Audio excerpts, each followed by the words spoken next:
I arrived in Beijing in 1996 for the first time. And it was during the winter.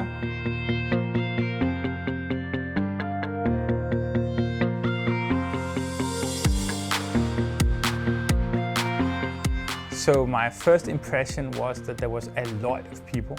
And when you got off the train, there's people everywhere. And at that point, you could simply not look in one angle and not see a crane. The buildings were built in absolutely everywhere in Beijing. So I think that my first impression was that this was a society that was on its way forward. I like Beijing because of its history and because of its people. I think that for me, as a person that is really interested in history, then Beijing is the place to be.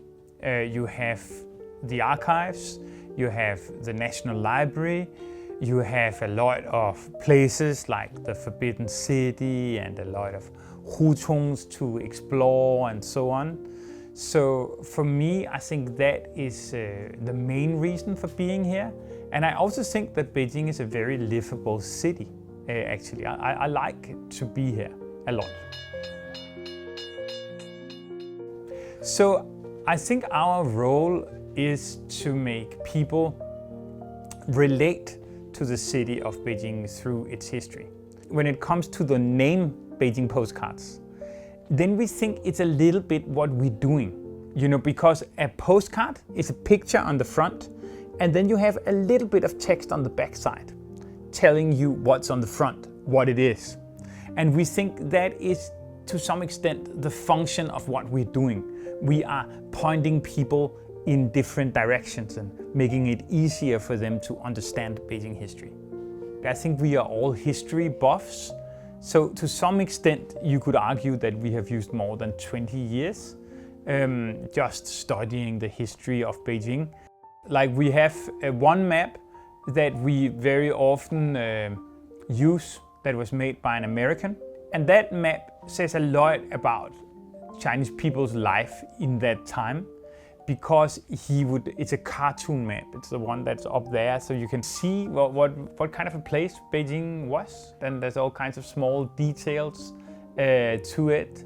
And there's also, apart from the maps, there's also some very fascinating scrolls that we have acquired in reproduction from the Qing dynasty, where, when the Qianlong emperor, he went on his expeditions south. Then you would make these long paintings. They're really long. And you would use, I think you used 10 years or something like that, painting it. But there's so many small details on Beijing of the time, because it depicts the hutongs as well. And one of the things that I found really fascinating is that it also takes in the small shops, And at that point you would also write Mingyan, like famous tobacco. You would also write that in the exact same way you're writing it today in the streets of Beijing.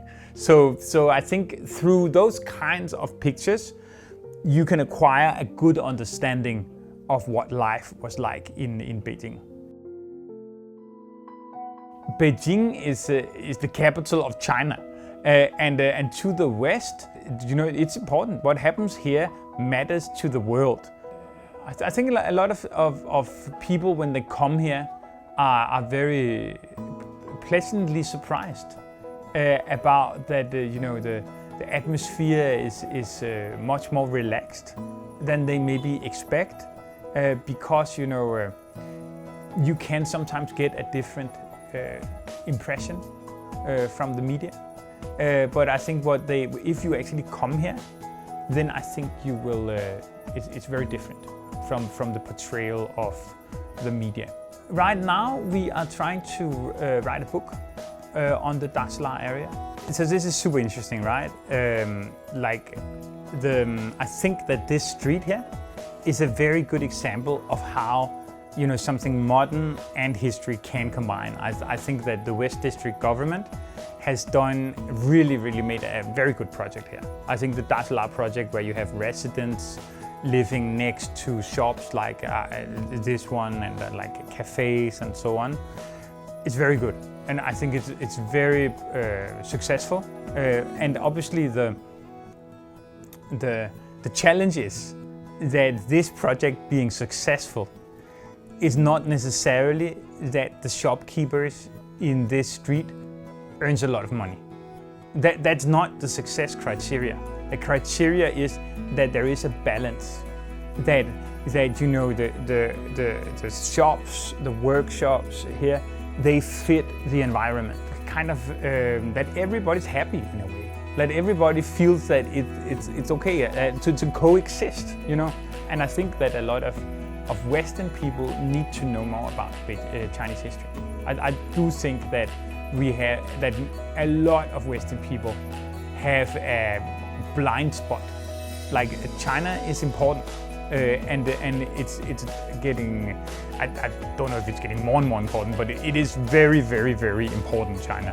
And I think Westerners need to recognize that we should also understand China on its own terms. We cannot process China completely through our own lens.